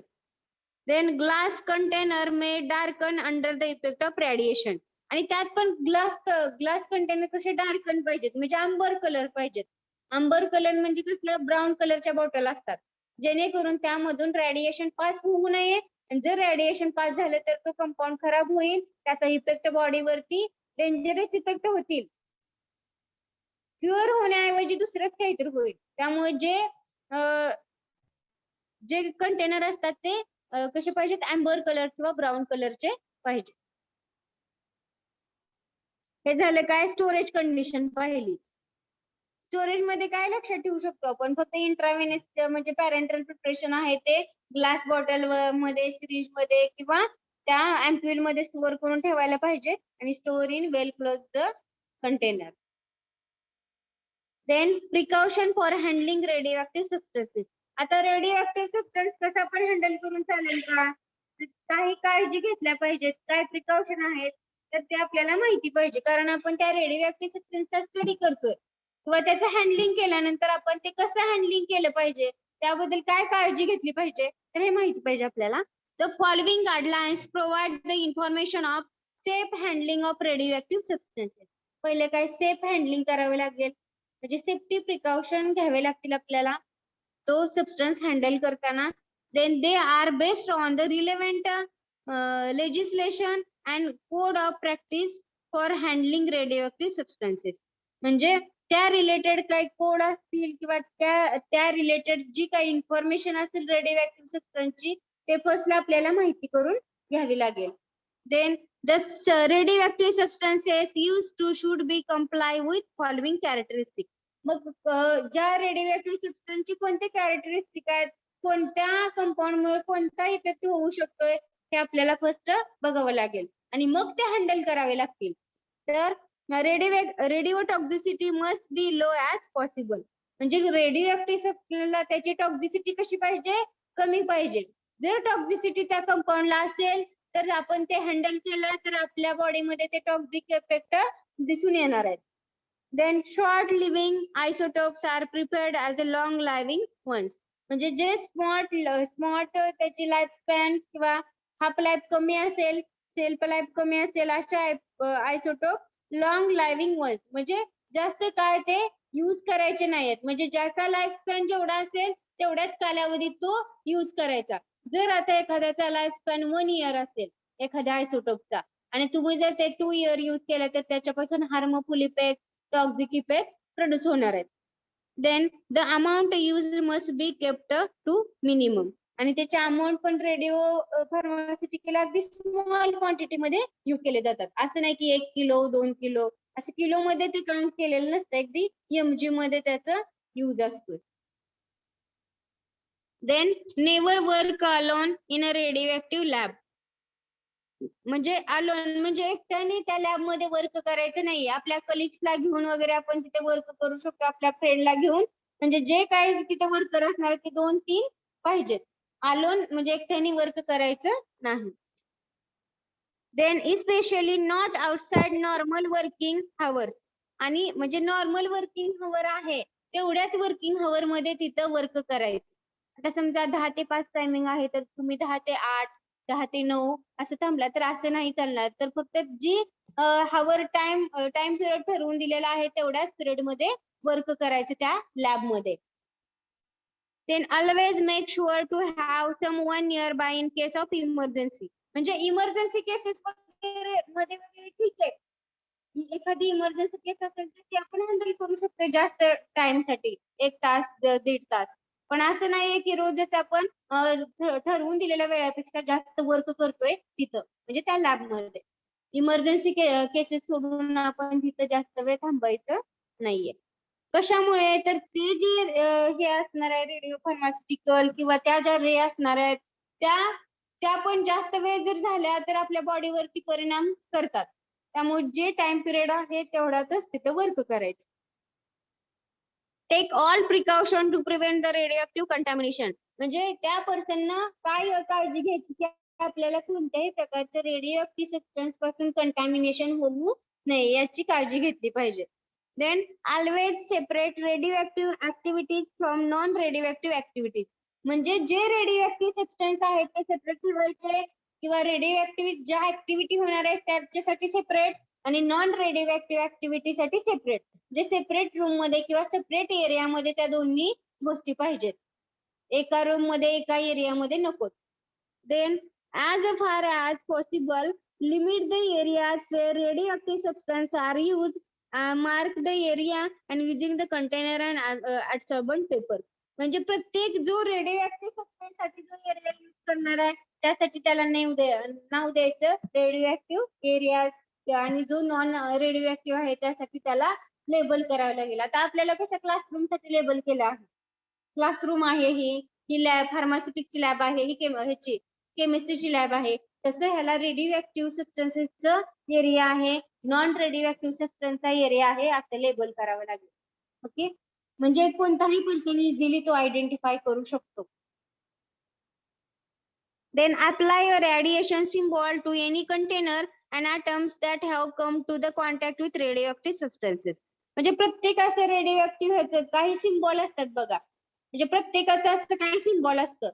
म्हणजे स्टॉपचं सिम्बॉल कसं असतं, आपण रोडने जाताना स्टॉपचं सिम्बॉल असतं, तसं ह्या रेडिओ ऍक्टिव्ह सबस्टन्स मध्ये कोणते कंपाऊंड डेंजरस असतील तर त्यासाठी त्याला वेगळं सिम्बॉल असतं.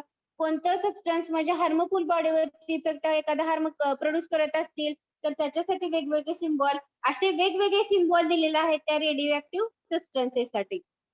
त्याच्यावरून आपण ते सायन्स ते बघून किंवा ते सिम्बॉल बघून आपण ओळखू शकतोय किंवा तिथंच थांबू शकतोय की बाबा आपल्याला ह्याला टच करायचं नाहीये किंवा हे डेंजरस आहे. त्या साइन वरून आपल्याला माहिती भेटते.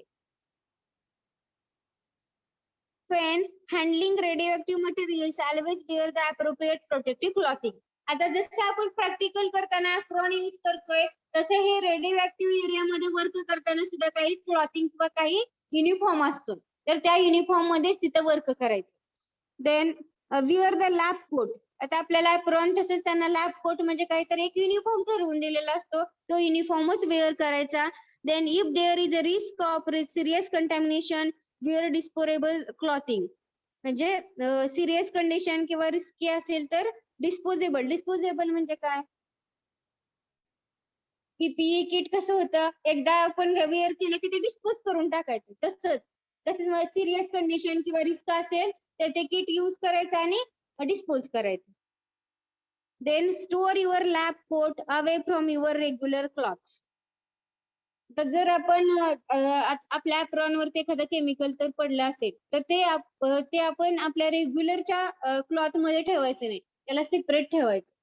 म्हणजे जेणेकरून त्याचा स्मेल किंवा त्यामुळे आपल्या बॉडीवरती काही इफेक्ट प्रोड्यूस होऊ नये. त्यासाठी सेपरेट क्लॉथिंग पाहिजे. जे आपण वेअर करतो लॅब कोट ते सेपरेट ठेवले पाहिजे. Always wear gloves when handling radioactive substances. जेव्हा आपण रेडिओटिक सबस्टन्स हँडल करतोय तेव्हा ग्लोव्ज वेअर केले पाहिजेत, लॅब कोट्स पाहिजेत, ग्लोव्ज पाहिजेत. Then regularly check the radiation level of this gloves. आणि त्या ग्लोव्जची पण रेडिएशन लेवल चेक केली पाहिजे. म्हणजे रेडिएशन लेवल कसे चेक करायचं म्हणजे काय, तर त्या ग्लोव्ज मध्ये रेडिएशन पास होतात की नाही, तर पास झाले तर ते बॉडीवरती इफेक्ट प्रोड्यूस करणार आहेत. त्यामुळे असे ग्लोव्ज यूज करायचे की त्यामधून मॅक्झिमम क्वांटिटी मध्ये रेडिएशन पास होऊ नयेत. मिनिमम क्वांटिटी मध्ये झाले तर चालतील पण त्यापासून पण हार्मफुल बॉडीला इफेक्ट झाले नाही पाहिजेत, असे ग्लोव्ज यूज करायचे. Never touch anything and potentially contaminated gloves. Use paper tissue instead. आता तुम्हाला युव्ही वगैरे युव्ही इन्स्ट्रुमेंट असते जेणेकरून आपण फंक्शनल ग्रुप अनालिसिस वगैरे करतोय, तुम्हाला आहे थर्ड इयर फायनल इयरला, तर त्यामध्ये आपण टिश्यू पेपर यूज करतोय. आपण हँड डायरेक्ट त्याला त्या सेल असतात छोट्या छोट्या, तर त्या सेलला आपण डायरेक्ट टच करत नाहीये, त्याला टिश्यू पेपरने टच हे क्लीन करतो. तसंच इथं पेपर वगैरे यूज करून त्याला टच करायचा. डायरेक्टली हँडने त्याला टच करायचं नाही. जरी ग्लोव्ज वेअर केले तरी पण पेपर यूज करायचे. आणि त्यामुळे जर आपण अशी काळजी घेतली तर कोणत्याही प्रकारचं कंटॅमिनेशन होणार नाही. Then use the appropriate radiation shield rectum the stock solution to store immediately after removing the amount of needle. म्हणजे समजा आता किती अमाऊंट मध्ये एखाद्या अमाऊंट मध्ये सोल्युशन आपल्याला पाहिजे तर तेवढंच घ्यायचं आणि बाकीचं स्टॉकला ठेवून द्यायचं. जेवढ्या अमाऊंट मध्ये पाहिजे रेडिओ ऍक्टिव्ह सबस्टन्स तेवढाच घ्यायचा. सगळा डबा सगळं हे आपल्याजवळ घेऊन बसायचं नाही, जेवढा बॉक्स आहे तेवढा. जेवढं आपल्याला क्वांटिटी रिक्वायर्ड आहे तेवढं घ्यायचं आणि बाकीचं स्टोअरला ठेवून द्यायचं. Then wear shoes cover in room where the floor may be contaminated. म्हणजे शूज पण वेअर करायचे कारण त्या फूटला वगैरे कंटॅमिनेशन होऊ नये यासाठी. Then use appropriate radiation हे झालेलं आहे. To avoid the internal contamination, strict the hygiene is essential when handling of radioactive material. आता जर आपण व्यवस्थित काळजी नाही घेतली, लॅब कोट असू देत किंवा काय म्हणतात त्याला ग्लोव्ज असेल, शूज असतील, नाही वेअर केले तर ते इंटरनल कंटॅमिनेशन होऊ शकते. इंटरनल मध्ये म्हणजेच बॉडीमध्ये त्याचं कंटॅमिनेशन होऊ शकते. त्यामुळे हे काळजी घ्यायची की लॅब कोट पाहिजेत, शूज पाहिजेत आणि ग्लोव्ज पाहिजेत. Never pipette bye mouth. आपल्याला सवय असते बघा, पिपेट तोंडाने हे करायचं, सोल्युशन घ्यायचं. तर तसं न करता त्याला रबर बंग असतो वरती, रबरचं छोटस हे असतं की त्यानं आपण ते हे करून सोल्युशन पिपेट आउट करू शकतोय किंवा घेऊ शकतोय. माउथ यूज करायचं नाहीये. Then wash your hands thoroughly when you leave the lab. आता रेडिओ ऍक्टिव्ह सबस्टन्स आपण हँडल केलेले असतात, तर लॅब सोडताना किंवा लॅब मधून बाहेर जाताना काय करावं लागेल, तर हे आपल्याला ते क्लीन करावे लागतील हँड. सोप वगैरे यूज करून किंवा हँड वॉश यूज करून ते क्लीन करावे लागतील. Then regular check the radiation level of your working area, all object use and at least end of each working day. म्हणजे प्रत्येक वर्किंग डेच्या एंडला, लास्टला, तर तुम्हाला रेडिएशन किती, त्या रूमचं हे किती आहे किंवा तुम्ही जे इन्स्ट्रुमेंट यूज करताय त्यावर रेडिएशनची इंटेन्सिटी किती आहे हे प्रत्येक दिवशी चेक करावं लागेल. Then replace contaminated absorption paper and decontaminated contaminated object. म्हणजे जे आपण काय म्हणतात त्याला इन्स्ट्रुमेंट वगैरे यूज करतोय ते डिकंटॅमिनेटेड पाहिजे, त्याला कंटॅमिनेशन नको. हे प्रत्येक दिवशी आपल्याला चेक करावं लागेल ते कंटॅमिनेटेड आहे की नाही. असेल तर ते डिकंटॅमिनेटेड करावं लागेल. काही सोल्युशन असतील, काही असतील तर ते यूज करून त्याला डिकंटॅमिनेटेड करून दुसऱ्या दिवशी ते यूज करायचे. Dispose all radio waste in appropriate container. म्हणजे जे रेडिओ वेस्ट असतील, आता आपण टिश्यू पेपर यूज करतो, तर ते टिश्यू पेपर एका डस्टबिन वेगळाच करायचं की त्याला ते आपण त्यामध्ये डिस्पोज करू शकेल. Then limit the amount of waste to bare minimum. Then separate short living and long living radio waste. आता थोड्या कालावधीसाठी जे हे आहेत रेडिओ सबस्टन्स की थोड्या कालावधीत खराब होतात, ते वेगळे वेस्टेज त्याच्यासाठी सेपरेट करायचं आणि जे जास्त काळाचे असतात त्यासाठी वेगळंच करायचं. म्हणजे लॉंग लाइव्हिंग आणि शॉर्ट लाइव्हिंग ह्याचं डिस्पोज सुद्धा सेपरेट करावं लागेल. Okay, next and last point of this unit is an labeling of radioactive substances. आता काय पाहिलं आपण, कोणता पॉइंट पाहिला? प्रिकॉशन. त्याच्या अगोदर काय पाहिलं? Storage, precaution and last point is an labeling of radioactive substances. आता जर एखादा रेडिओ सबस्टन्स आहे तर तो आपण असं घेतलं की आयडेंटिफाय करू शकतो का? कोणत्याही कंपाऊंडला लेबल असेल तर आपण ते इझिली आयडेंटिफाय करू शकतो. कंपाऊंड लेबल नसेल तर कोणता कंपाऊंड कोणता आहे हे कळणार का? नाही. तर हे लेबलिंग कसं पाहिजे हे पण आपल्याला माहिती पाहिजे. तर every radio pharmaceutical preparation must comply with labeling requirement established under good manufacturing practice. म्हणजे GMP means good manufacturing practice. Good manufacturing practice न GMP न कसा गाईडलाईन दिलेत की तुमच्या रेडिओ ऍक्टिव्हचा लेबल असं पाहिजे, तर त्याच लेबलवरून किंवा त्याच GMP गाईडलाईन वरून आपल्याला ते लेबल करता आलं पाहिजे. The label on the primary container should be include. आता ज्या कंटेनर वरती आपण लेबल करतोय काय काय पाहिजे त्या लेबलला? तर first the product is radio or the internal symbol for radio. तो कंपाऊंड आहे तो रेडिओ आहे की नाही ते, आणि त्याचं रेडिओ सिम्बॉल.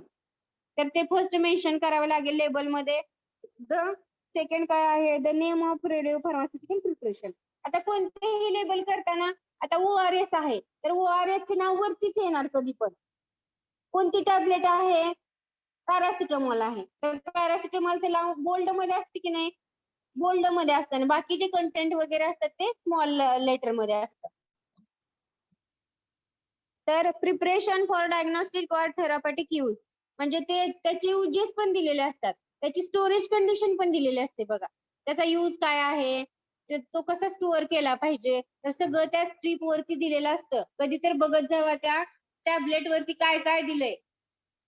कंटेंट असतात, त्याचा यूज असतो, त्याची स्टोरेज कंडिशन असते, काय काय कंपाऊंडला त्याचा यूज कसा करायचा हे पण दिलेलं असतं. ORS वरती आहे की नाही? Pour the content of ORS 5 gram, 2 gram into the water, boiled water, shake. तसं प्रत्येक ह्याला त्याचा यूज कसा करायचा हे पण दिलेलं असतं. The route of administration. Route of administration मध्ये ते ओरली घ्यायचंय, इंट्राव्हेनसली घ्यायचंय का कसं म्हणजे घ्यायचं ते आपल्याला माहिती पाहिजे, म्हणजे route of administration. Then the state the total radioactivity present at the stated date and time for solution. म्हणजे प्रत्येक त्या कंपाऊंड वरती त्याची डेट आणि टाइम दिलेला असतो. म्हणजे टाइम मी नाही पाहिला अजून कोणत्या ह्याच्यावरती, डेट तर दिलेली असते. The statement of radioactivity in a suitable volume millibecquerel per ml of the solution may be given instead. म्हणजे त्याचं व्हॉल्यूम आता IV ला कसं असतं 1000 ml म्हणजे 1000 ml मध्ये 1000 ml ची ती हे असते की नाही, 500 ml ची असतात, 300 ml ची असतात. तसे ह्याचं युनिट काय आहे तर मिलीबॅक्युरल हे रेडिओ ऍक्टिव्ह सबस्टन्सचं युनिट आहे. म्हणजे ह्याच्यामध्ये ते मेजर केलं जातं. आपण IV कसं लिटर मध्ये मेजर करतो, 1 litre.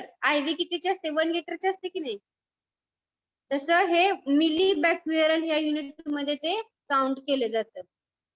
The expiry date and fair necessary time म्हणजे त्याची एक्सपायरी डेट पण त्याच्यावरती दिलेली असते, कधी मॅन्युफॅक्चरिंग झालं, त्याचा एक्सपायर कधी होतोय तो compound. Then the batch lot number assigned by the manufacturer. तिथे बॅच नंबर दिलेला असतो, तो कोड पण असतो की नाही, लाईन लाईन लाईन दिलेले असतात, तो कोड असतो, त्याला बॅच नंबर असतो की कोणत्या लॉट मध्ये तो लॉन्च झाला कंपाऊंड, कोणत्या लॉट मध्ये तो मॅन्युफॅक्चरिंग झालेला आहे, तो बॅच नंबर पण त्या स्ट्रीप वरती दिलेला असतो. Then for solution and total volume म्हणजे तो सोल्युशन किती आहे म्हणजे त्या कंटेंट मध्ये असते, किती त्यामध्ये वॉटर आहे, किती पॅरासिटामॉल आहे, म्हणजे किती कंटेंट कोणत्या ह्याच्यात किती कंटेंट आहे त्या स्ट्रीप वरती दिलेलं असतं. Then any special storage requirement like temperature and light आणि स्टोरेज कंडिशन पण दिलेली असते त्याच्यावरती. टाइटली क्लोज कंटेनर किंवा फुल प्लेस मध्ये ठेवायचं असेल एखादी टॅबलेट तर तशी त्यावरती स्टोरेज कंडिशन दिलेली असते. Then name and concentrate of any added microbial preservative, the necessary that no antimicrobial preservative has been used. म्हणजे काही कंपाऊंड जर त्याला जास्त काळ प्रिझर्व करून ठेवायचं असेल तर त्यामध्ये मायक्रोबियलची ग्रोथ होते. मग मायक्रोबियलची ग्रोथ होऊ नये यासाठी आपण त्याला अँटी मायक्रोबियल एजंट यूज करतो आणि अँटी मायक्रोबियल एजंट म्हणजे काय असतात ते प्रिझर्वेटिव्ह असतात. प्रिझर्वेटिव्ह काय करतात, एखाद्या कंपाऊंडला जास्त वेळ जर टिकवून ठेवण्याचं काम कोण करतील, प्रिझर्वेटिव्ह. आता साधं एक्झाम्पल आहे पिकल्स मध्ये काय आपण यूज करतो, सॉल्ट यूज करतो की नाही. ते कशासाठी करतात तर जास्त काळ ते आहे तसं राहावं, जास्त क्वांटिटी मध्येच यूज केलं जातं सॉल्ट पिकल मध्ये, तर ते जास्त काळ म्हणजे सॉल्ट हे प्रिझर्वेटिव्ह म्हणून त्या पिकल मध्ये यूज केलं जातं. तसंच दुसरा कोणताही कंपाऊंड असू दे तर ते जास्त काळ टिकण्यासाठी राहण्यासाठी त्याला प्रिझर्वेटिव्हची गरज असते, जेणेकरून त्यामध्ये मायक्रोबियलची ग्रोथ होऊ नये. ओके, आता सिम्बॉल बघा, लास्ट स्लाइड आहे. सिम्बॉल्स बघा, फर्स्ट आहे तो symbol use to indicate the ionising radiation. जे फॅन सारखं सिम्बॉल आहे ते कशाचं आहे, आयोनायझिंग रेडिएशन.